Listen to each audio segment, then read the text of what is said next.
चलिए साथियों शुरू करते हैं। कैसे हैं? उम्मीद है आप सब अच्छे होंगे और आपकी तैयारी अच्छी होगी। और जैसा कि आप सभी को पता है कि आपके जो चैप्टर वाइज क्वेश्चंस की जो प्रैक्टिस सीरीज है वो आज से शुरू हो रही है। और आपने मैराथन क्लास देखी होगी और अच्छे से आपने समझा होगा। तो उसी कड़ी में हम शुरू करते हैं चैप्टर वाइज क्वेश्चन की सीरीज। हाँ, कोशिश करूंगा कि हर चैप्टर को 1 या 2 दिन में मैं आपको फिनिश कर दूं और जल्दी से जल्दी आपको सारे क्वेश्चंस की अच्छे से प्रैक्टिस करा दूं। तो एक बार कौन कौन जुड़ गया है जल्दी से बता दो और फिर शुरू करते हैं आज का सफर। ध्यान रखना साथ साथ में आंसर देते रहना ताकि उससे आपको भी पता चलेगा कि आपकी तैयारी अभी किस एंगल पे है, कितना आपको और समय देना है, ये सारी चीजें। और साथ में मुझे भी पता चलता रहेगा कि आपने कितनी तैयारी कर रखी है। ठीक है, तो दीप, रविंद्र, है ना। चलिए तो शुरू करते हैं आज का वीडियो लेक्चर। ठीक है, तो थोड़ा थोड़ा आप जानते हो चैप्टर के बारे में, बाकी अपन धीरे धीरे सीख लेंगे। ठीक है, तो चलिए लेट्स स्टार्ट। तो पहला क्वेश्चन ये रहा, यदि धारा का मानव शरीर से प्रवाहित होगी तो इसका प्रभाव श्वसन के लिए परिलक्षित होगा। यानी कि वो कौन सा मान है जिससे आपका श्वसन प्रभावित हो जाएगा। In if the current of खाली जगह flow through the human body the effect is reflected from the body. क्या वो 20 मिली एम्पियर से 30 मिली एम्पियर होगा, 5 से 10 मिली एम्पियर होगा, 1 से 2 मेगा एम, या फिर 10 मिली से 15 मेगा एम होगा। जल्दी बताओ, फटाफट से बताओ। जल्दी से बताइए क्या हो जाएगा। गुड आफ्टरनून डियर, फटाफट से आंसर बताओ। आंसर में स्पीड होनी चाहिए एकदम, है ना, खतरनाक स्पीड होनी चाहिए और आपकी प्रैक्टिस फुल होनी चाहिए। तो ध्यान रखना जब भी इस चैप्टर के क्वेश्चन करो तो आपको दो चीजें हमेशा दिमाग में रखनी है। क्या रखनी है? एक पहली बात कि जो 10 मिली एम्पियर होता है, मिली एम्पियर, इससे कम पर तो झटका, इससे कम पर झटका महसूस नहीं होता है, नहीं होता है। तो सर कब होता है? 10 मिली एम्पियर से ऊपर, यानी कि 15 मिली एम्पियर पे क्या होता है सर? 15 मिली एम्पियर पर होता है हल्का झटका, हल्का झटका। और एक आपको ध्यान रखना है, क्या याद रखना है सर? 1 मिली एम्पियर पे क्या होता है? तो 1 मिली या 1 एम्पियर पर, 1 एम्पियर पर क्या होता है? तो मृत्यु भी संभव है। ठीक है, यानी 1 एम्पियर भी अपने लिए बहुत ज्यादा नुकसान वाली होती है। अब दूसरी चीज ध्यान रखना, सर ये एम एम एम क्या लिख रहे हो? तो ध्यान रखना एम का मतलब होता है मिली, और मिली को लिखते हैं 10 की घात -3। सर कैपिटल एम का मतलब क्या होता है? मेगा, यानी कि 10 की घात 6। ठीक है, तो आप सभी को पता है कि सर 1 एम्पियर पे ही मृत्यु हो रही है तो 1 मेगा तो बहुत ज्यादा होगी। हमने हमें क्या पूछा है कि शरीर से कौन सी मात्रा है जो श्वसन पर प्रभाव डालेगी। सर 1 मेगा ओम पे तो मृत्यु हो जाएगी, तो इसको तो हटा ही दो। ठीक है, पहली बात। दूसरा, यहाँ क्या देखा? 5 से लेके 10 milliampere. Sir 10 milliampere से नीचे तो झटका महसूस ही नहीं होता है, लेकिन अपने को ये कह रहा है श्वसन बाधित हो जाएगा, तो ये तो हो नहीं सकता। ठीक है, यहाँ देखो 10 से 15, यहाँ फिर से मेगा लिख दिया, आंसर खत्म। ऑप्शन नंबर ए बिल्कुल सही। ठीक है, किस किस ने ए दिया वो बिल्कुल सही है, और बाकी सब समझेंगे। जब दो चालकों में समान दिशा में धारा बहती है तो चालकों में क्या होता है? अरे मेरे लाल, इधर देख, ये दो चालक है, ठीक है, और ये दो चालक है। अब यार ऐसे क्वेश्चन पूछोगे तो फिर आपका टॉपिक कैसे होगा? चलो मैं आपको डाउट है इसलिए बता देता हूँ। मान लो दोनों में धारा समान दिशा में बह रही है, ठीक है, और एक में धारा ऊपर बह रही है और एक धारा क्या बह रही है? नीचे बह रही है। ठीक है, तो यहाँ समझने के लिए अपन क्या लगाते हैं? दाहिने हाथ का नियम लगाते हैं। ठीक है, क्या कहता है सर दाहिने हाथ का नियम? कि सर जो अंगूठा होता है वो धारा बताता है और घूमती हुई उंगलियां क्या बताती है? चुंबकीय क्षेत्र। तो समझेंगे, आपको अंगूठा क्या बताएगा? धारा, और घूमती हुई उंगलियां क्या बताएगी? घूमती अंगुली वो क्या बताएगी? सर वो चुंबकीय क्षेत्र बताएगी, चुंबकीय क्षेत्र। अब आपको क्या समझना है? सर आपको एक चीज समझना है, मान लो ये एक कील है। क्या है? कील है। अब आराम से देखना, अब ये एक पेपर मेरे सामने पड़ा है, ठीक है, अब गौर से देखना तो चीजें समझ में आ जाएगी। अब आप सभी को पता है कील के पीछे का हिस्से में क्रॉस लिखा हुआ होता है और आगे की तरफ से डॉट होता है। देखना कैसे समझते हैं। ये पेपर है और इस पेपर पे मैं इस तरह से ये पिंच करता हूं तो ये बाहर की तरफ आपके पास क्या आया है? तो आप कहोगे सर डॉट आया है। जब भी डॉट आता है तो चीजें क्या आती है? मैग्नेटिक फील्ड बाहर की तरफ आता है। वापस समझेंगे, जब भी डॉट आता है तो ये देखो बाहर आ रहा है, तो आपको क्या दिखेगा? डॉट दिखेगा। तो यानी कि मैं कह सकता हूं सर ये डॉट कब दिखता है? जब बाहर आती है मैग्नेटिक लाइन। तो इसका मतलब क्रॉस कब दिखेगा? इसी को जब मैं यहां से पलट के देखूंगा तो मुझे क्रॉस दिखेगा। तो क्रॉस कब है? जब चीजें क्या होती है? अंदर जाती है। यहां तक बात समझ में आ गई क्या? हाँ सर बात समझ में आ गई। अब देखो आराम से, ये घूमती हुई अंगुलियां हैं। अब देखो अंगूठा धारा की दिशा, तो ये रही धारा की दिशा। अब काल्पनिक रूप से पकड़ना है, वास्तव में मत पकड़ लेना वरना चिपक जाओगे। इसको काल्पनिक रूप से पकड़ोगे तो यहाँ अंदर जाएगी तो क्रॉस। अब सर ये घूम के बाहर आएगी तो डॉट। इधर देखो, यहाँ आपका धारा अंदर जाएगी तो यहाँ क्रॉस, और यहाँ क्या है, डॉट। अब आप खुद बताओ, एक क्रॉस है एक डॉट है, दोनों में क्या है, आकर्षण। असमान ध्रुवों में क्या होता है, आकर्षण। इलू इलू समझ में आई क्या, आई। चलो अब इधर देखो, यहाँ फिर से ये धारा की दिशा, अंदर जा रहा है तो क्रॉस और बाहर आ रहा है तो डॉट। अब देखो यहाँ धारा ऊपर है कि नीचे है, सर नीचे है, और नीचे आएगा तो अंदर कहाँ जाएगा, इधर। ये रहा आपका क्रॉस, यहाँ डॉट। आप खुद देखो, लड़के लड़के एक दूसरे से लड़ाई करते हैं ना, हाँ सर, तो ये क्या है, प्रतिकर्षण।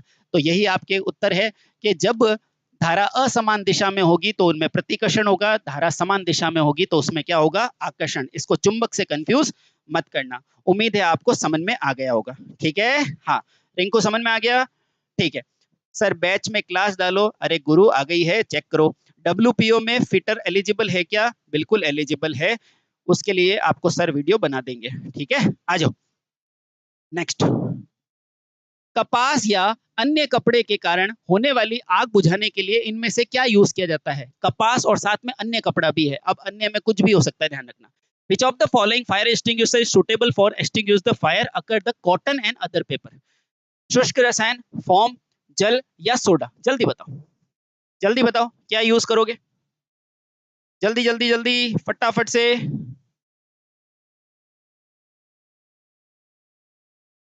जल्दी बताओ। हाँ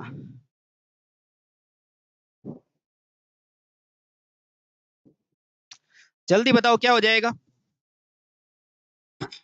जल्दी से।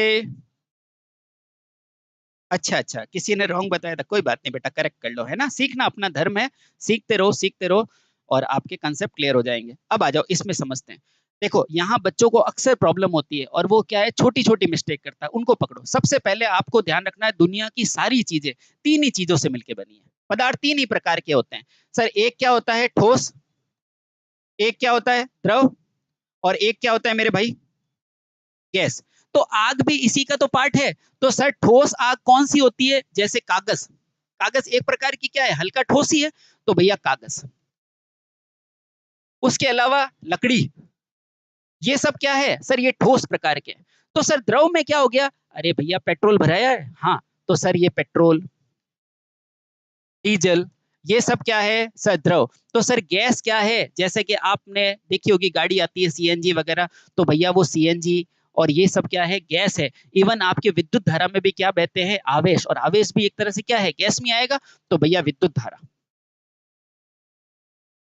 अब देखो यहाँ विद्युत धारा को किस में लिया जाता है, इन क्लासों में लिया जाता है। लेकिन अगर यही विद्युत धारा, अगर यही विद्युत धारा किसी ठोस में रखेगी, किसी ठोस धातु में होगी, जैसे कि मीटर वगैरह, तो भैया इसे अपन क्या कहते हैं, क्लास डी कहते हैं। और यहीं से इनका क्लासिफिकेशन आता है सर, ये आ जाता है आपका क्लास ए ठोस प्रकार की, क्लास बी, क्लास सी, और एक क्लास डी। क्लास डी में विद्युत की आग होती है लेकिन ठोस होती है, और एक होती है किचन संबंधित आग, किचन संबंधित, जिसे अपन क्या कहते हैं, क्लास के। इतना बात समझ में आ गई। ये ठोस ए जो होता है ना, जैसे कि आपकी लकड़ी हुआ, साधारण कपड़ा हुआ, है ना, साधारण कपड़ा, तो उसके अंदर जब यही सस्ता है तो इसका अग्निशामक क्या महंगा लगाओगे क्या, नहीं। तो यहाँ पर अग्निशामक क्या यूज में लेते हैं, पानी, क्या लेते हैं, पानी लेते हैं।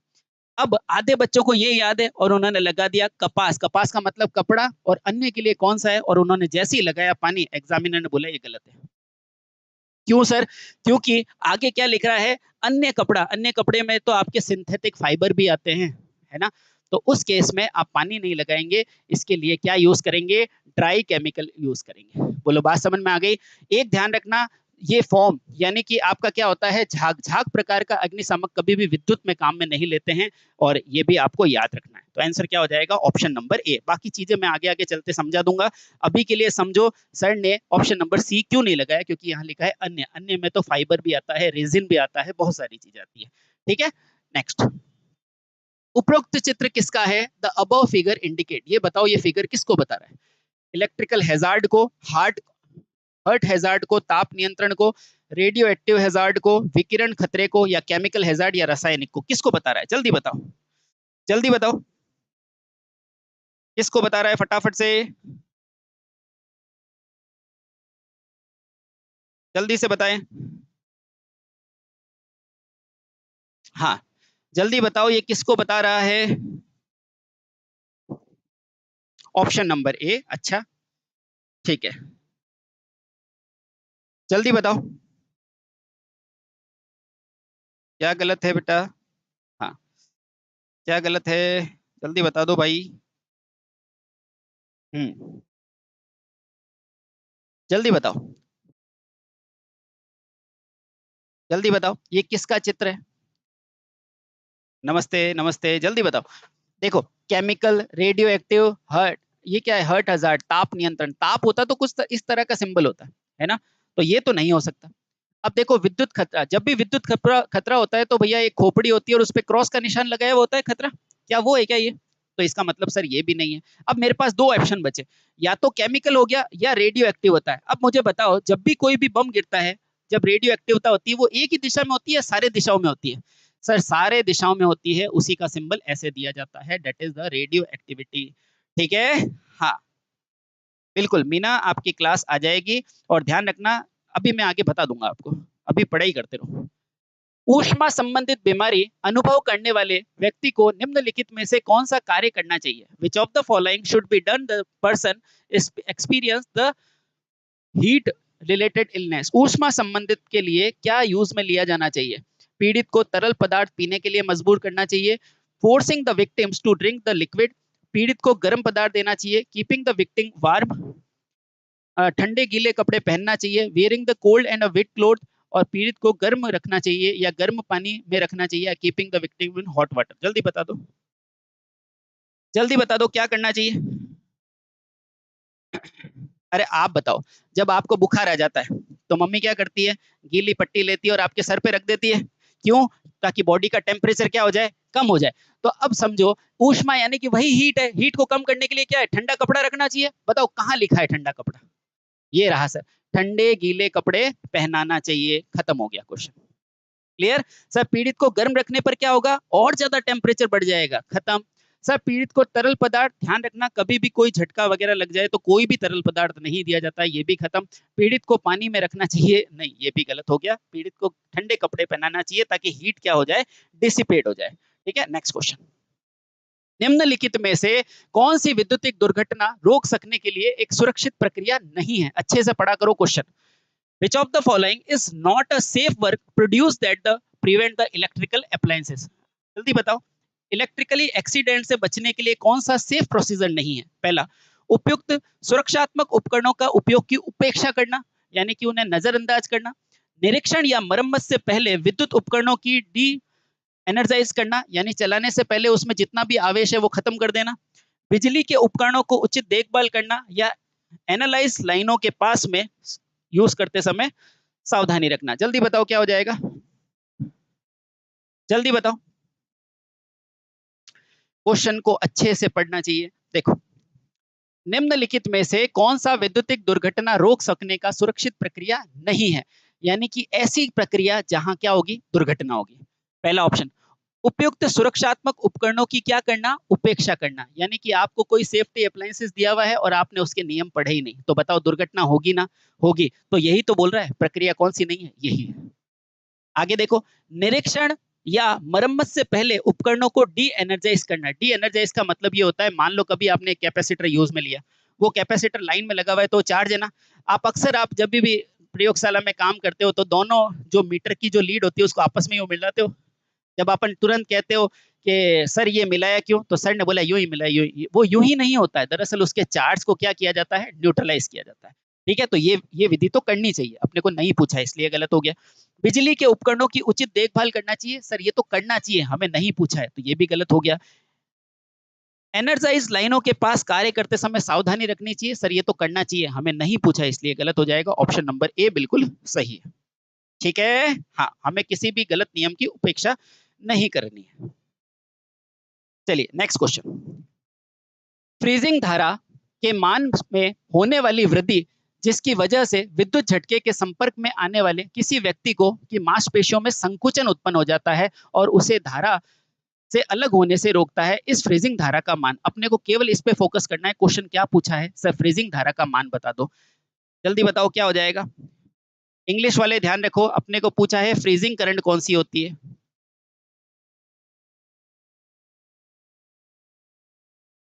धारा का वह मान, धारा का वह मान जिस पर मांसपेशियों का संकुचन हो। इंग्लिश वाले ध्यान रखना, जहां पे जो मांसपेशियां होती है ना, मसल, वो डैमेज हो जाती है। जल्दी बताओ क्या हो जाएगा, जल्दी बता दो वो मान कौन सा है। जहां मांसपेशियां डैमेज होने लगती है। अभी मैंने जब चैप्टर शुरू किया था तभी आपको एक चीज बताई थी कि 10 मिली एम्पियर से नीचे तो कुछ होता ही नहीं है। तो सर 10 मिली एम्पियर से नीचे वाले सारे आंसर हटा दो। ये क्या लिखा है, 1 से 2, कुछ होगा क्या? ठीक है, चलिए अब देखो 1 से 2 पे तो क्या हो जाती है सर, मृत्यु हो जाती है, तो इसको भी हटा दो। अब मेरे पास एक ऑप्शन बचा है 10 से 40, एक बचा है 90 से 150। बताओ क्या लगाऊं, जल्दी से बताओ क्या लगाऊं, जल्दी जल्दी जल्दी जल्दी। मांसपेशियों का संकुचन कहां पर होता है? तो आपको तुरंत दिखेगा सर 10 से 40, 40 में भी दिक्कत आ जाती है और इसमें तो आपका हृदय काम करना बंद कर देता है। ठीक है, इसमें आपका हृदय काम करना बंद कर देता है। क्लियर? तो अभी के लिए ऑप्शन हो जाएगा एस पर ऑप्शन, ऑप्शन नंबर ए। ठीक है, हाँ चलिए नेक्स्ट क्वेश्चन। अच्छा लगे हाथ, एक क्वेश्चन का जवाब दो मुझे, जल्दी से बताओ। किसी ने मुझे लिखा 590 मिली एम्पियर, इसका मान एम्पियर में कितना होगा? जल्दी से बताओ 590 मिली एम्पियर का मान एम्पियर में कितना होगा? 590 मिली एम्पियर का मान एम्पियर में कितना होगा? जल्दी से बताओ, खूब सारे क्वेश्चन की प्रैक्टिस करेंगे और अच्छे से आपने पढ़ाई करनी है। जल्दी बताओ, किसी ने आपको बोला 590 मिली एम्पियर, उसका मान एम्पियर में कितना होगा? पिंकी, मीना, फटाफट से बताओ कितना हो जाएगा। रिंकू, गीता, फटाफट से। कपिल, 590 मिली एम्पियर का मान एम्पियर में कितना होगा? जो इसका जवाब दे देगा उसकी तैयारी बेशक बहुत अच्छी है। जल्दी बताओ। और जिसने पहला चैप्टर पढ़ा है, डेमो पढ़ा है, वो भी इसको बता सकता है। बोलो जल्दी बताओ, जल्दी बताओ क्या हो जाएगा? 0.59। शाबाश। देखो ऐसे बच्चे फिर आगे चले जाएंगे, फिर मत कहना कि सर हमारी तैयारी थी लेकिन हम रह गए क्योंकि हमें क्वेश्चन समझ में नहीं आया। ये देख लो आपके सामने गीता गिल, पिंकी, ये सब वो बच्चे हैं जो ऑलरेडी आप अच्छे से पढ़ रहे हो, है ना। अच्छा कुछ नहीं है, 590 को 590 लिखा। सर मिली का मतलब क्या होता है? 10 की घात -3 एम्पियर। सर -3 का मतलब कहाँ जाना है? लेफ्ट दिशा में जाओ। 1 2 3 आंसर आ जाएगा 0.59 एम्पियर। ठीक है, हाँ समझ में आई? आई, यही आपका डिफरेंस होगा अच्छे और बुरे में। क्या दिक्कत है? बोलो बोलो बोलो फटाफट से। हाँ आर, हाँ तो यही होगा जब आप अच्छे से तैयारी करोगे।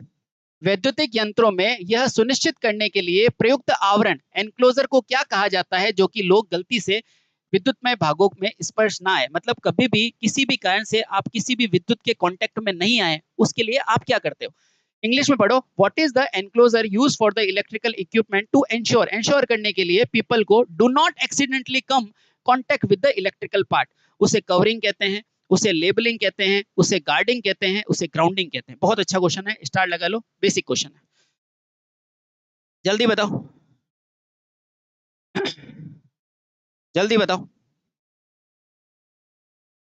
वैद्युतिक यंत्रों में यह सुनिश्चित करने के लिए कि आवरण एनक्लोज को क्या कहा जाता है कि लोग गलती से विद्युतमय भागों को स्पर्श ना आए? जल्दी बताओ जल्दी से।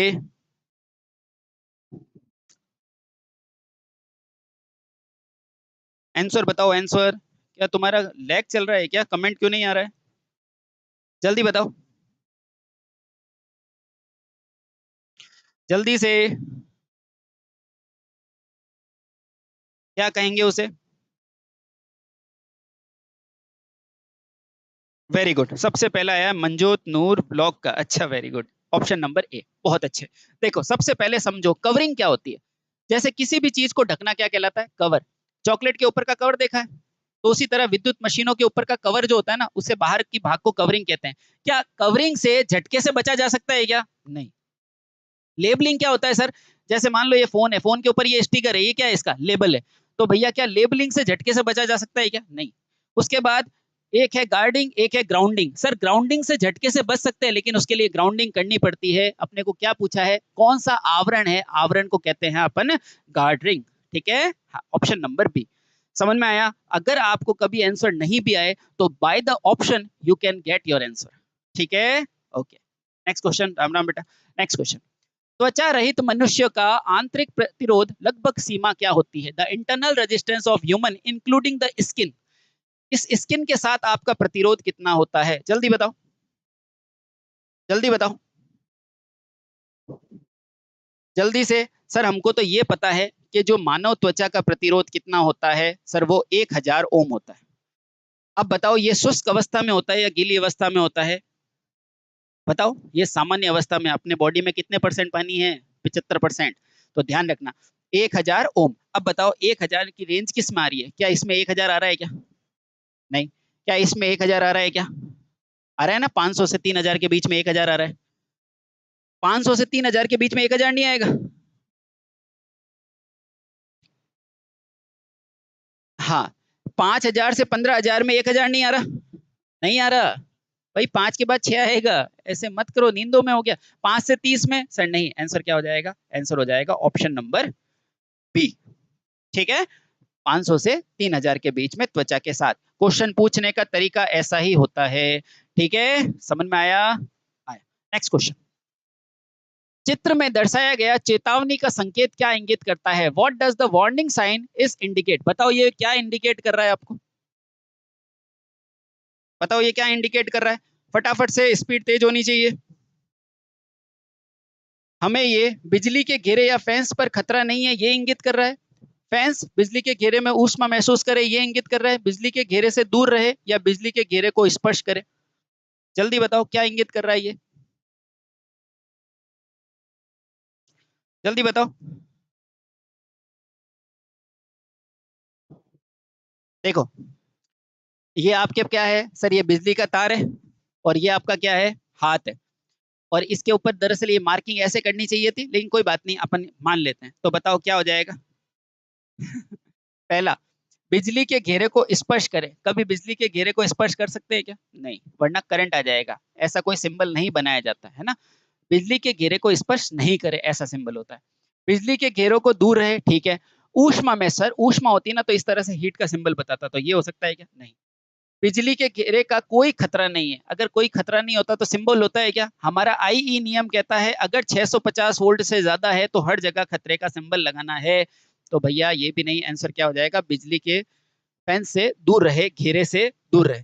बोलो ठीक है क्या? क्लियर? क्लियर।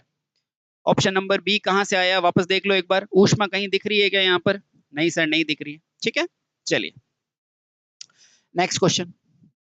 चेतावनी चिन्ह की पृष्ठभूमि बैकग्राउंड किस रंग की होती है? Which colour of background use for warning sign?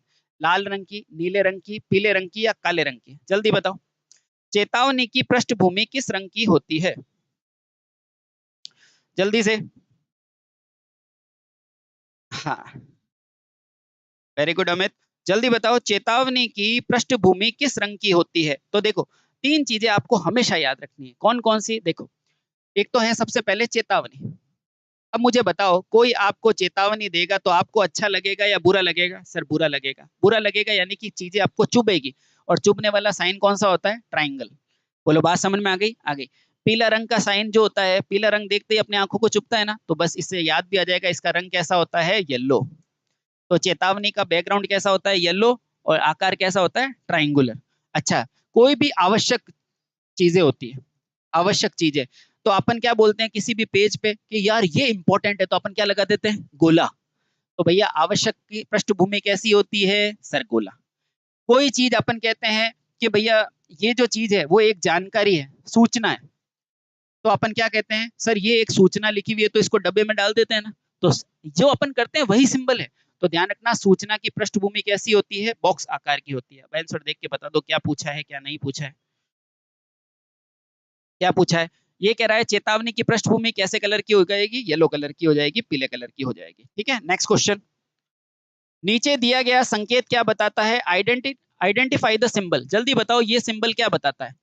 क्षेत्र के तार को ना छुए, आग आगे सांप, स्पर्श ना करें, बिजली के खतरों को ना छुए या बिजली के तार को तोड़े। जल्दी से बता दो क्या बताता है, जल्दी से। हाँ, फटाफट से बता दो क्या बता रहा है ये आपको, जल्दी से बता दो क्या बता रहा है ये। देखो यहाँ पर आपको डेंजर साइन है और यहाँ पर आपको बता रहा है इसको स्पर्श नहीं करना है। तो देखो do not wire the area, क्षेत्र को ना छुए, ये बता रहा है क्या? दूसरा, आगे आगे शॉप है, आगे सांप है, सांप का तो कहीं सिंबल है ही नहीं तो हटा दो इसको। बिजली के खतरे को ना छुए, तो यही हो जाएगा। Do not break the wire, break होता तो इस तरह से ये बताता है कि वायर ब्रेक है, तो ये भी नहीं होगा। आंसर अपने आप से निकल के आ गया ऑप्शन नंबर सी। ठीक है, चलिए नेक्स्ट क्वेश्चन। निम्नलिखित में से कौन सा सुरक्षा प्रोग्राम मानकों के संबंध में सही है? Which of the following is the correct regarding the safety program standard? 1E होता है, 2E होता है, 5E होता है या 4E होता है? जल्दी बताओ, जल्दी बताओ, जल्दी बताओ क्या होता है? हम्म, देखो जब भी आप कोई प्रयोगशाला में कार्य करने के लिए जाएंगे तो सबसे पहले दो प्रकार की शर्तें होती है, एक तो व्यक्ति के लिए और दूसरा किसके लिए होती है? मशीनों के लिए। अगर व्यक्ति के लिए होगी शर्तें तो उसमें कौन सी शर्त होगी? 5E। लेकिन अगर मशीनों के लिए शर्त होगी तो क्या होगी? 5S। अब समझते हैं ये क्या चीज है। अब कुछ बच्चे कहते हैं सर आप मोबाइल पे क्यों तो मोबाइल पे दरअसल आपके कमेंट देखने पड़ते हैं इसलिए, है ना। आ जाओ, अब चलते हैं। जब भी व्यक्ति के लिए आपके पास शर्तें होगी तो वो क्या होगी? 5E। इसका मतलब क्या है? सर इसके अंदर 5E होंगे। अब कौन कौन से होंगे उनको देख लो। एक ई, दूसरा ई, तीसरा ई, चौथा ई और पांचवा ई। देखो कोई भी जगह आप करने जाओगे काम तो आप अपने आप में फ्रेशर हो ना, तो सबसे पहले क्या आपको डायरेक्ट काम पे भेज दिया जाएगा? नहीं, एग्जाम में भी सबसे पहले आपको क्या किया जाएगा? क्या किया जाएगा? आपको एजुकेशन दी जाएगी। आपको एजुकेशन देते हैं कि नहीं? ये पढ़ाया जाता है कि ऐसे पढ़ा जाता है? तो सबसे पहले ई मतलब क्या होता है? एजुकेशन। क्या होता है? एजुकेशन। यानी कि ये शॉप ये होती है, इसमें ये ड्रिल है, ये वो है, ये सारी चीजें क्या है? एजुकेशन। एजुकेशन के बाद भी आप काम कर पाओगे क्या? नहीं। तो आपको क्या किया जाएगा? एनकरेज किया जाएगा कि यार ये काम करोगे तो आपको 10 सालों के बाद, 1 सालों के बाद प्रमोशन वगैरह मिलेगा, तो आप उसको काम करोगे, तो उसे क्या कहते हैं? एनकरेजमेंट। एनकरेजमेंट। एनकरेजमेंट यानी कि प्रोत्साहन देना। ये सबसे पहले क्या है? शिक्षा देना। उसके बाद क्या है? सब प्रोत्साहन देना।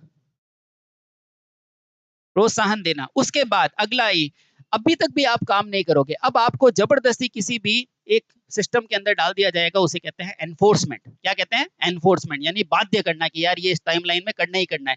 तो ई का मतलब क्या होता है? एनफोर्समेंट। एनफोर्समेंट यानी कि बाध्य करना।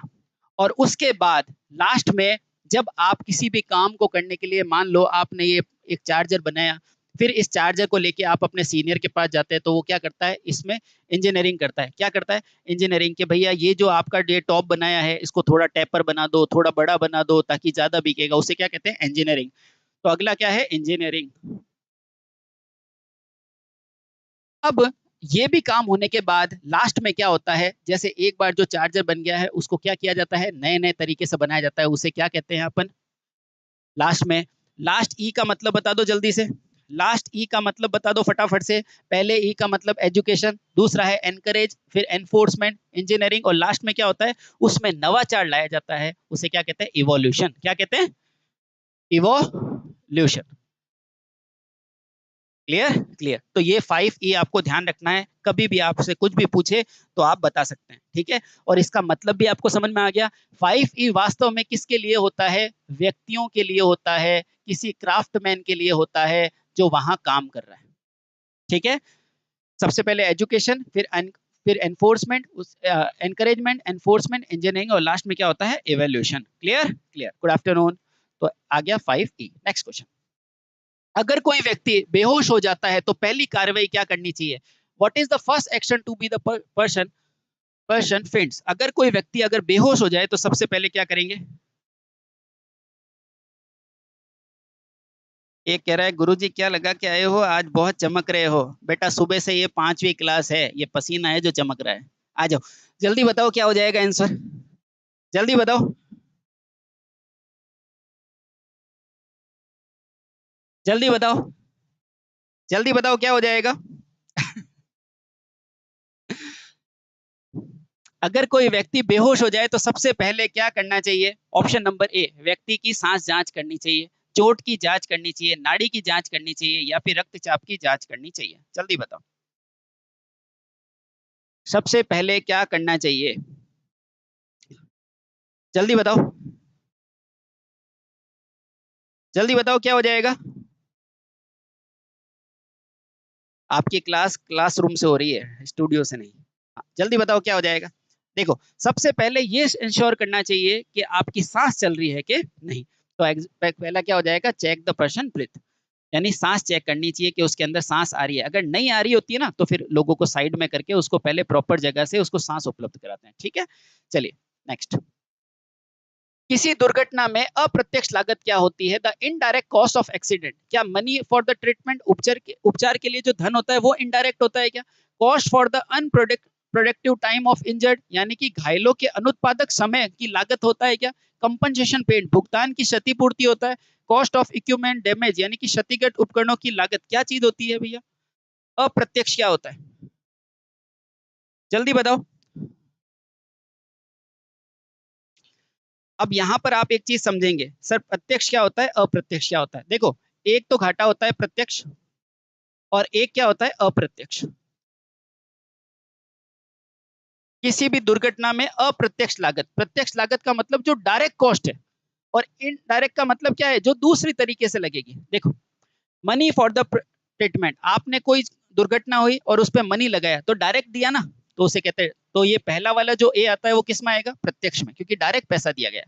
दूसरा, cost for unproductive time for injured, यानी कि घायलों में अनुत्पादक समय की लागत, यानी कि वो घायल हो गया, उसके कारण कोई काम नहीं हो रहा है, उससे समय की बर्बादी हो रही है। तो ये क्या है? एक इनडायरेक्ट प्रोसेस है। तो भैया आंसर ये क्या हो जाएगा? अप्रत्यक्ष। ठीक है। दूसरा, कंपनसेशन पेड, मान लो कोई घायल हो गया और उसको आपने क्या किया है कि भैया तू घायल हो गया इसलिए ये पैसा रख, तो ये डायरेक्ट है कि इनडायरेक्ट है? डायरेक्ट उसको पैसा दे रहे हैं, तो ये भी आ जाएगा आपके प्रत्यक्ष में। फिर देखो, क्षतिग्रस्त उपकरणों के, जो आपके उपकरण खराब हो गए हैं वो भी क्या है? डायरेक्ट है। तो देख लो, डायरेक्ट ये तीनों है और इनडायरेक्ट ये है। ऑप्शन नंबर क्या हो जाएगा? बी। ठीक है। हाँ, चलिए नेक्स्ट क्वेश्चन। निम्न में से कौन सा शब्द 5S प्रणाली का भाग नहीं है? Which of the following term is not a part of 5S? Shine, short, swap या सस्टेन? जल्दी बताओ, जल्दी बताओ,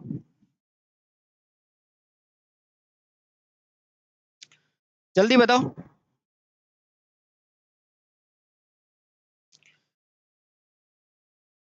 कौन सा पार्ट नहीं है?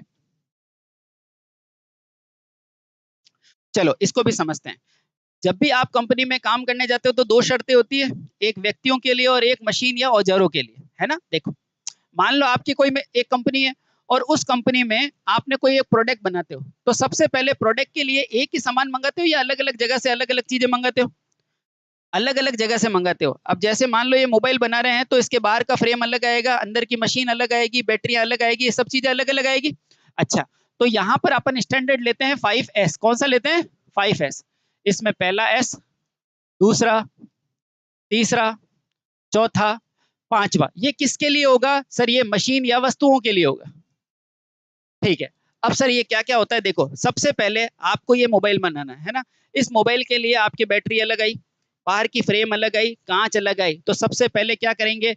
उन सारे सामानों को क्या करेंगे? शॉर्ट करेंगे, छाटेंगे कि भैया ये आपकी मशीनें हैं, ये आपके क्या है, बैटरियां हैं, ये है। तो सबसे पहले क्या करते हैं? शॉर्ट करते हैं। पहले एस का मतलब क्या है? शॉर्ट। ठीक है।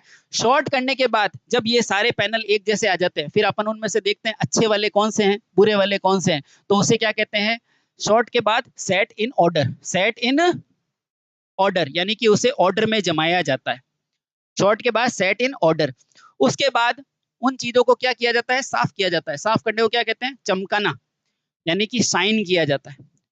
और शाइन करने के बाद जब आपका प्रोडक्ट बनता है तो उसका एक मानक होता है, स्टैंडर्डाइजेशन होता है। कोई भी चीज है, आपने कभी देखा कि एक ही तरह के फोन है अलग अलग डिजाइन में बन रहे हैं? एक ही फोन है, एक ही कंपनी का, एक ही मॉडल है, तो वो हमेशा एक जैसा होता है, उसे कहते हैं स्टैंडर्डाइजेशन। क्या कहते हैं? स्टैंडर्डाइजेशन। इसका हिंदी ध्यान रखना बहुत इंपॉर्टेंट है, मानकीकरण। मानकीकरण। और ध्यान रखना ये प्रोडक्ट एक ही समय नहीं बनाना है, हमें निरंतर बनाते रहना है, तो उस क्रिया को क्या कहते हैं? सस्टेन। क्या कहते हैं? सस्टेन। तो अगले एस का मतलब क्या है? सस्टेन, यानी कि निरंतर बनाए रखना। ठीक है। ऑर्डर में जचाना, शॉर्ट करना यानी कि छाटना, छटनी करना, बाकी सब चीजें आप जानते हैं। तो बताओ इनमें से कौन सा पार्ट नहीं है? बताओ इनमें से कौन सा पार्ट नहीं है? सर शाइन है क्या? हाँ सर है। शॉर्ट है क्या? हाँ सर है। स्वैप है क्या? स्वैप नहीं है, सस्टेन्ड है। तो आंसर क्या हो जाएगा? Option number C. Option number C. Next question. और साथ के साथ देखा करो, चाहे आप मेरे पेड कोर्स देख रहे हो, लाइव देखो, यूट्यूब देखो, साथ साथ करना, वरना इतनी सारी चीजें हो जाएगी, पीछे रह जाओगे। ठीक है। साथ साथ करोगे तो आपके नंबर ऑफ क्वेश्चंस भी अच्छे प्रैक्टिस हो जाएंगे और चीजें अच्छे से आप समझ पाओगे। Next question. निम्नलिखित में से कौन सा आग का कारण नहीं है? Which of the following is not a cause of fire? गलत fuse rating, wrong fuse rating, delay connection, loose connection, line और न्यूट्रल के बीच में क्षतिग्रस्त insulation, damage insulation between line and neutral, या तीन फेज मोटर के reverse connection of three phase motor. जल्दी बताओ। सबसे पहले समझेंगे सर आग लगती क्यों है। सर आग लगता है जब क्या हो? स्पार्किंग हो। जब क्या हो? स्पार्किंग हो। इंग्लिश में भी लिख देता हूं, स्पार्किंग। सर स्पार्किंग कब होता है? जब मेरा गलत फ्यूज हो, तो इससे तो आग लगेगी। ढीला कनेक्शन होगा तो भी सर आग लगेगी। लाइन और न्यूट्रल अगर क्षतिग्रस्त होगा, डैमेज होगा, तो भी आग लगेगी। लेकिन डी में आग नहीं लगेगी। क्यों? क्योंकि थ्री फेज में अगर आप किन्हीं भी दो फेजों को बदलोगे तो मोटर या मशीन उल्टी घूमने लगेगी, आग नहीं लगेगी। इससे क्या होता है? मशीन में दिशा परिवर्तन होता है। दिशा परिवर्तन होता है। परिवर्तन होता है, लेकिन आग नहीं लगती। तो ऑप्शन नंबर क्या हो जाएगा? Option number D. ठीक है।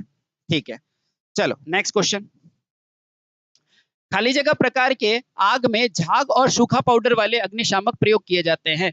The foam and dry powder fire extinguisher are use in the type of type A, type B, type C या टाइप डी। किस में यूज किया जाता है? जल्दी बताओ। जल्दी जल्दी जल्दी, फटाफट से, जल्दी से। सर सबसे पहले क्लास ए, सबसे हल्के प्रकार की आग होती है, इसके अंदर क्या डालते हैं? पानी। ठीक है। सर क्लास सी में क्या आता है? विद्युत की आग। इसके लिए क्या यूज में लेते हैं? हेलोन। क्या यूज में लेते हैं? हेलोन। सर क्लास डी क्या होती है? विद्युत की आग ही यदि किसी धातु में लगी हुई है तो उसे कहते हैं क्लास डी, है ना? तो ये भी नहीं, आंसर अपने आप से निकल के आ गया, ऑप्शन नंबर बी। जो द्रव वाले जो होते हैं ना, उनके अंदर अपन यूज करते हैं, और यहाँ क्लास बी में हम झाग टाइप के फायर एक्सटिंग्विशर यूज ले सकते हैं। ठीक है। Next question. आर्क वेल्डिंग के मामले में आंखों की सुरक्षा के लिए खाली जगह इस्तेमाल किया जाना चाहिए। In case of arc welding the I protection is should be. बताओ, काले चश्मे के यानी कि डार्क ग्लासेस के कवर से, धूप के चश्मे से, सन ग्लासेस से, आवरक यानी कि कवर से, या साफ चश्मे से? तो आप सभी को पता है जब भी वेल्डिंग होती है तो उसमें क्या होती है? हानिकारक गैसें निकलती है, और उन गैसों से बचने के लिए अपन क्या चश्मा लगाते हैं? काले रंग का चश्मा लगाते हैं। अब यहां पर मैं एक क्वेश्चन पूछ रहा हूं, जल्दी से बताओ किसकी तैयारी अच्छी है। आर्क वेल्डिंग में कौन सा ट्रांसफार्मर यूज होता है? दूसरा मुझे बताओ, आर्क वेल्डिंग में कौन सा डीसी जनित्र यूज होता है? दोनों आंसर बताओ, जल्दी बताओ। इन दोनों क्वेश्चन के जवाब बताओ। आर्क वेल्डिंग में कौन सा ट्रांसफार्मर यूज होता है? आर्क वेल्डिंग में कौन सा जनित्र यूज होता है डीसी के केस में? जल्दी बताओ। किसकी तैयारी है, एक बार देख लेते हैं फटाफट से। किसी बच्चे का आंसर नहीं आया। आर्क वेल्डिंग में कौन सा ट्रांसफार्मर, या डीसी है तो कौन सा डीसी यूज में लेते हैं? जल्दी बताओ। कौन सा जनित्र यूज में लोगे डीसी है तो?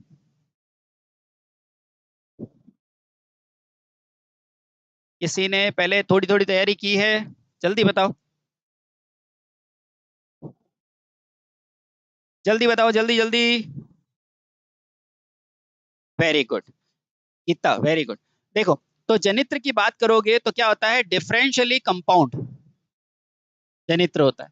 और अगर ट्रांसफार्मर की बात करोगे तो वेल्डिंग के अंदर क्या चाहिए सर, धारा ज्यादा चाहिए। सर धारा ज्यादा कब होगी, जब वोल्टेज कम होगा। वोल्टेज कम को क्या कहते हैं, स्टेप डाउन, है ना। और ये सारी चीजें अपन ट्रांसफार्मर वाले चैप्टर में आज शुरू कर देंगे, ठीक है। तो स्टेप अप नहीं लाला, स्टेप डाउन, ठीक है। चलिए नेक्स्ट क्वेश्चन। प्राथमिक चिकित्सा में एबीसी क्या दर्शाता है, what do the ABC represent, जल्दी बताओ एबीसी क्या दर्शाता है, एबीसी क्या दर्शाता है, जल्दी से बता दो। एबीसी क्या दर्शाता है, एम breeze circulation, airway bridge circulation, airway bridge circulation, airway breathing, क्या दर्शाता है। शाबाश, जल्दी बताओ। ऑप्शन नंबर बी, अच्छा। सबसे पहले ध्यान रखो, जब भी कोई दुर्घटना होती है ना, तो सबसे पहले मान लो ये व्यक्ति यहाँ पर लेटा हुआ है, इस व्यक्ति के आसपास आपको यूं नहीं है 5 लोग आके खड़े हो जाए, अरे क्या हुआ था, तेरे को बोला था इधर मत जा, ऐसे नहीं करना है। सबसे पहले क्या करना है, इन व्यक्तियों को हटाना है, इन व्यक्तियों को हटाना है ताकि यहाँ से आसानी से एयर जा सके। तो सबसे पहले क्या आता है, एयरवे। सबसे पहले क्या आता है, एयरवे। फिर चेक करना पड़ेगा इसकी सांस चल रही है कि नहीं, उसे कहेंगे ब्रीदिंग, क्या कहेंगे, ब्रीदिंग, श्वसन।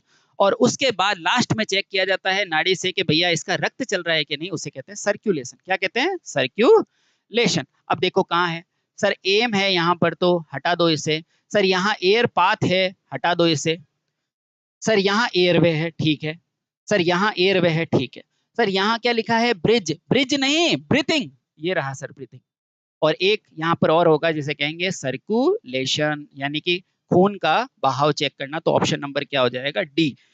ये बी वाले कौन है दोस्तों, बी में ब्रिज लिखा हुआ है, ब्रीदिंग नहीं है। यही छोटी छोटी गलतियां एग्जाम में होती है।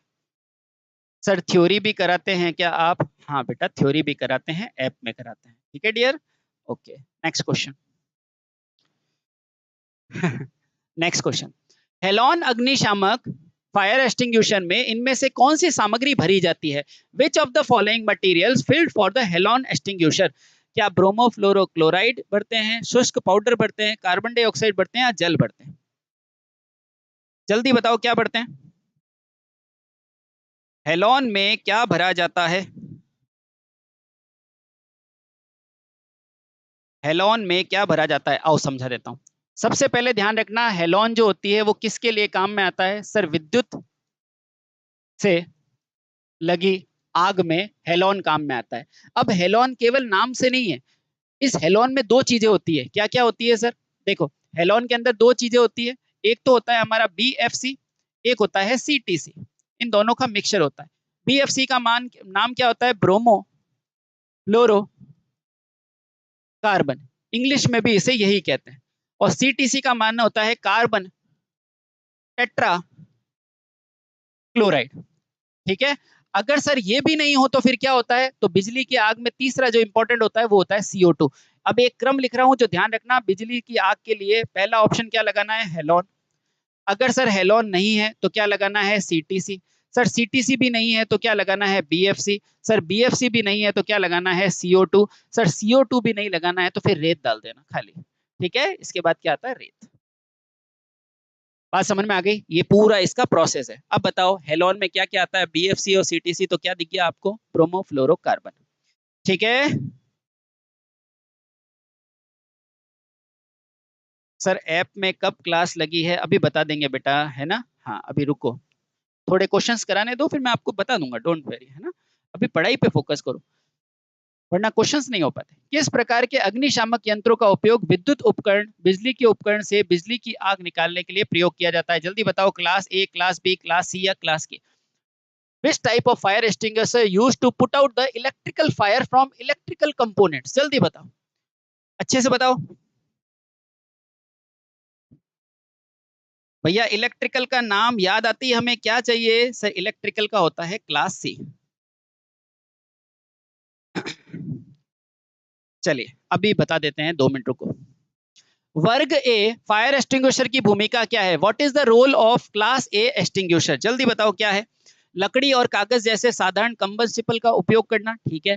ज्वलनशील तरल का प्रयोग करना, विद्युत ऊर्जा में इस्तेमाल करना, या गैर ज्वलनशील धातुओं पे यूज करना, जल्दी बताओ। सर गैर ज्वलनशील है तो यहाँ तो हम किसी का यूज करेंगे ही नहीं। विद्युत ऊर्जा का इस्तेमाल करना, सर क्लास ए में विद्युत ऊर्जा, क्लास ए क्या होती है, लकड़ी कागज, ये तो सबसे हल्के होते हैं, तो इनमें करेंगे क्या, नहीं। गैर ज्वलनशील तरल, सर तरल में तो क्लास बी होता है, तो बच्चा अपने आप से आ गया, ये लो साधारण लकड़ी और कागज में यूज कर लेंगे। नेक्स्ट क्वेश्चन, पानी के एक्सटिंग्विशर के बारे में कौन सा बयान गलत है? Which of the following is incorrect about the water extinguisher? यह क्लास ए का दहनशील धातु के लिए प्रयुक्त होता है, यह बी और सी के ज्वलनशील पदार्थों और गैसों के लिए इस्तेमाल नहीं होता है, अग्नि त्रिकोण ताप लेकर आग को बुझाता है, अग्नि त्रिकोण ऑक्सीजन लेकर आग को बुझाता है। जल्दी बताओ क्या हो जाएगा, जल्दी बताओ, जल्दी बताओ। देखो आग लगने के लिए कितनी चीजें चाहिए सर, आग लगने के लिए 3 चीजें चाहिए, एक तो ईंधन, एक आपका ऊष्मा, और दूसरा आपका क्या होता है, ऑक्सीजन। बिना ऑक्सीजन आग लगती है क्या, नहीं। तो एक पॉइंट डाल के लिखो कि भैया दुनिया में कहीं पर भी O2 होगा तभी क्या लगेगी, आग लगेगी, आग लगेगी। आपकी बॉडी के अंदर जो खाना रासायनिक अभिक्रिया होती है वो कैसे होती है पता है आपको? सर खाना जो रासायनिक ऊर्जा बनती है ना, वो इसी ऑक्सीजन के कारण होती है। अगर आदमी सांस लेना बंद कर दे तो क्या अंदर की क्रियाएं होगी क्या, नहीं। तो देखो पानी के लिए कौन सा गलत है, पहला, यह क्लास ए के लिए प्रयोग किया जाता है, ये सही है कि गलत है? पानी के एक्सटिंग्विशर के बारे में गलत बयान, क्लास ए के लिए यूज किया जाता है, ये बात तो क्या है, सही है। बी और सी के लिए नहीं किया जाता है, ये बात भी क्या है, सही है, क्योंकि पानी किसके लिए किया जाता है, क्लास ए के लिए। ये लो भैया, अग्नि त्रिकोण तत्व अग्नि त्रिकोण ताप तत्व लेकर आग को बुझाता है, ठीक है, ताप तत्व लेके आग को बुझाता है, और अग्नि त्रिकोण ऑक्सीजन तत्व लेके आग को बुझाता है। ऑक्सीजन लेके बुझाता है या लगाता है, लगाता है। तो भैया ये गलत है, ऑप्शन नंबर डी गलत है। इसने यही बोला है कि पानी के लिए कौन सा गलत बयान है, option number D. Clear, clear, समझ में आ गई क्या, आ गई, ठीक है। ऑक्सीजन से आग लगती है, बुझती नहीं है। आग बुझाने की मशीन में कौन सा रंगीन बैंड कार्बन डाइऑक्साइड के लिए भरा जाता है? ये मैं कुछ आपको रंगीन बैंड बताता हूं जो आपको हर बार पूछता है, तो ध्यान रखना। Which colour band denote the carbon dioxide contain in fire extinguisher? ध्यान रखना, आपका जो भी फायर एक्सटिंग्विशर होता है इसके ऊपर एक बैंड लगा हुआ रहता है। जैसे मान लो आपके पास कार्बन डाइऑक्साइड है, तो इसके अंदर कैसा रंग भरा हुआ होगा, सर काला रंग भरा होगा। कैसा रंग, काला रंग भरा हुआ होगा, ठीक है। मान लो इसके अंदर पानी है, तो पानी में कैसा रंग होता है, सर इसके अंदर लाल रंग लगा हुआ होगा, ठीक है। उसके अलावा कौन कौन से होते हैं, अगर ड्राई पाउडर है, क्या है, ड्राई पाउडर, शुष्क पाउडर, ड्राई पाउडर, तो ड्राई पाउडर में कैसा रंग होता है, सर इसमें क्रीम कलर होता है। और एक और आपको याद रखना है, फॉर्म, फॉर्म है ना, फॉर्म, या इसमें आप रुको, इसकी जगह यहां लिखो फॉर्म। फॉर्म में कैसा कलर होता है, क्रीम कलर होता है, और यहाँ पे ले लो येलो या पीला कलर। अब आप इनमें से देख के बता दो, और ये चारों चीजें तो आपको हमेशा याद होनी चाहिए। तो कार्बन डाइऑक्साइड के लिए कैसा कलर होगा, ब्लैक कलर। सर थोड़ा इंग्लिश में भी एक्सप्लेन कर दिया करो। अच्छा लिखो भैया, द कार्बन डाइऑक्साइड जो बैंड होता है वो ब्लैक कलर का होता है, पानी के लिए रेड होता है, ड्राई पाउडर के लिए येलो होता है, फॉर्म के लिए क्रीम होता है, ठीक है। टेक्निकल में वैसे इंग्लिश हिंदी की समस्या होती नहीं है, अब हरियाणा में पता नहीं क्यों हो रही है, मुझे समझ में नहीं आ रहा है, ठीक है। बाकी टेक्निकल समझने का हिस्सा पार्ट होता है ना, खैर कोई बात नहीं। पेट्रोल, टार, पेंट जैसे ज्वलनशील तरल के लिए किस वर्ग को में आग लगती है? Which classes of fire caused by the flammable such as petrol, tar और पेंट? जल्दी बताओ इसके लिए कौन सा क्लास होता है, class A, class B, class G? Class G तो होता ही नहीं। क्लास डी कौन सा होता है, जो विद्युत में धात्विक ठोसों से होता है, तो ये भी हटा दो। अब दोनों में से तो बता दो दुष्ट। सर क्लास ए होगा नहीं, क्यों, क्योंकि ये तो हल्के कपड़े हुआ या फिर आपका कागज हुआ, इनमें यूज में लिया जाता है, तो आंसर क्या हो जाएगा, क्लास बी, खत्म, ठीक है। हाँ, नेक्स्ट क्वेश्चन। अब लो जो कोर्स की बात कर रहे थे वो आ जाओ, आप ही पूछा है इसलिए मैं थोड़ा टाइम दे देता हूँ। ये ऐप के अंदर आपका कोर्स है पावर हाउस बैच, इसमें ध्यान रखना क्लास आपको बहुत सारी मिलेगी। कितनी मिलेगी सर क्लास, तो क्लास के लिए देखो, जब तक मेरा ऐसा नहीं है कि 200 क्लास में पूरा करा दिया या इसमें करा दिया, मैं आपको जल्दी से जल्दी और ज़्यादा से ज़्यादा कंटेंट और बेस्ट से बेस्ट कराने की कोशिश करूंगा। इसके अंदर आपका ये कोर्स है पावर हाउस, इसमें कंप्लीट थ्योरी मिल जाएगी, क्योंकि आपका पूरा जो सिलेबस होता है वो 2 सालों का होता है और मुझे बदमाशी करना आता नहीं है। तो इसीलिए मैं आपको मेरी बुक से कुछ आपके पास नोट्स होंगे और बाकी चीजें मैं समझा कर बहुत अच्छी तरीके से इस क्वेश्चन को, इस पूरे कोर्स को डिजाइन करूंगा। ठीक है, इसके अंदर आपका पहला पूरा सेमेस्टर हो चुका है, तो आप देख लेना जल्दी इसमें क्लास आ जाएगी। दूसरी बात, जो बच्चे घोड़ों पे सवार है, कुछ होते हैं ना जो घोड़े पे सवार होते हैं सीधा कि सर मुझे तो यार पूरा कोर्स दे दो ताकि मैं पढ़ के पूरी चीजें रिकॉर्ड देख लूँ, तो उसके लिए रिकॉर्डिंग कोर्स भी हमारे पास। ध्यान रखना उस रिकॉर्डिंग कोर्स में हर चीज को मैंने पीपीटी की मदद से नहीं, हाथ से लिख लिख के पढ़ाया है। ठीक है, एक एक पॉइंट को समझाया है, तो वो है रिकॉर्डिंग जो आपको ऐप में मिल जाएगा। ये है लाइव जो मैं आपको लाइव पढ़ाऊंगा। ठीक है, ये 2 बात। एक ये बुक है इन सर की और ये दीवान सर की, ये आपके शक्ति की इलेक्ट्रिशियन नोट्स है जो लास्ट टाइम पे आपको अच्छे से आपकी परीक्षा में हेल्प करेंगे। ठीक है, तो ये दोनों चीजें हैं, आप डिवाइन स्टडी ऐप पे देख लेना। आपके डिवाइन स्टडी ऐप के अंदर आपके पास ये सारी मिल जाएगी। और टेक्निकल में यहाँ हिंदी का मतलब है सारे चीजें मैं हिंदी में एक्सप्लेन करूंगा, साथ में जो इंपॉर्टेंट जहां आप अड़ जाते हो ना वो वर्ड मैं इंग्लिश में आपको बता दूंगा।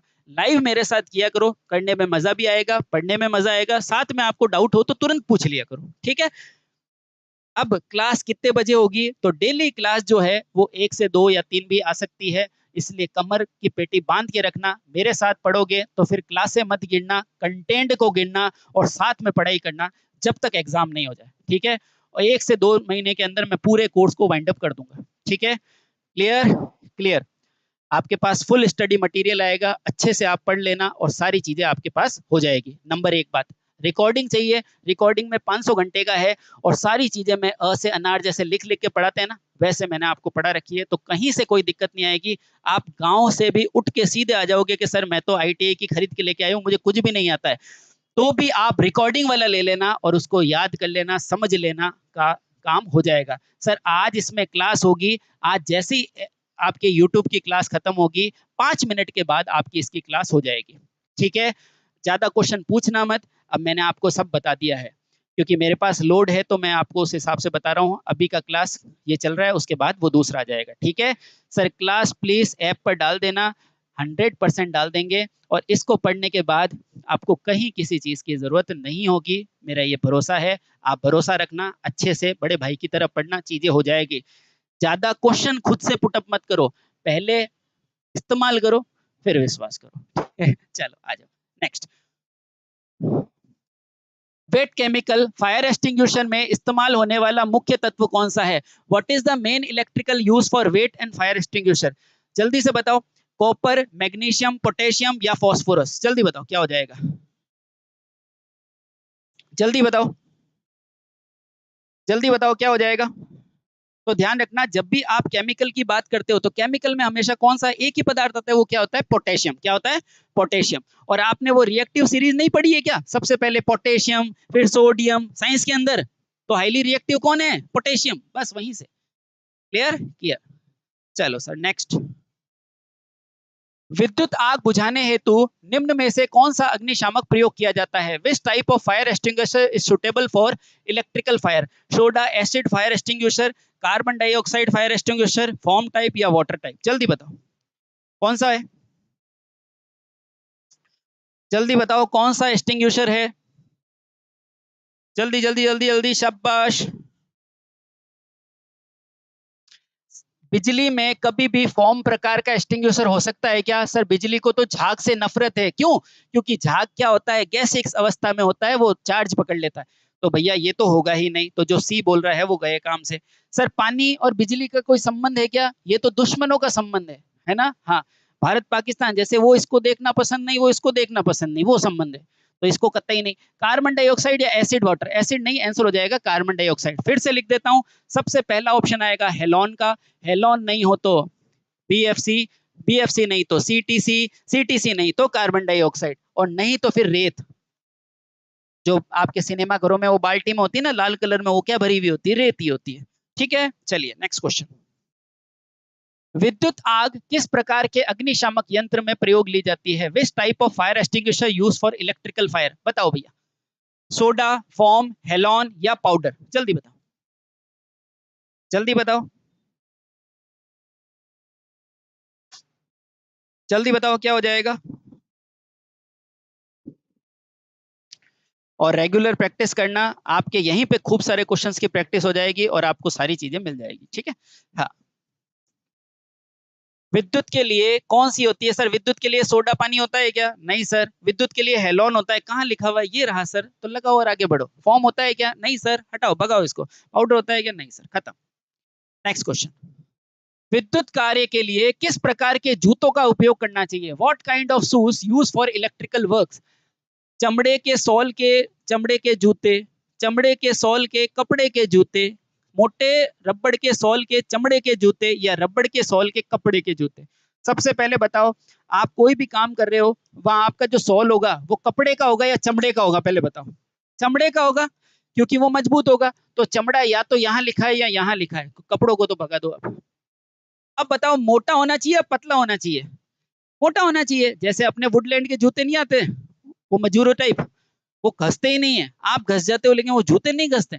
तो भैया ये हो जाएंगे मोटे रबड़ के सोल वाले जूते, ठीक है। हाँ, क्लियर हो गया क्या? हाँ सर, बिल्कुल क्लियर। क्लियर।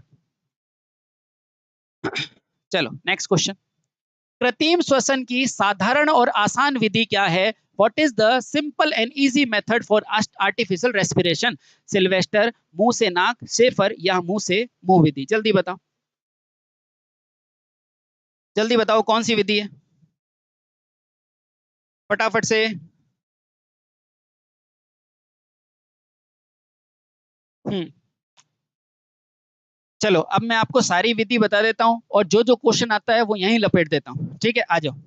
सबसे पहली विधि जो आती है, जो सबसे आसान होती है।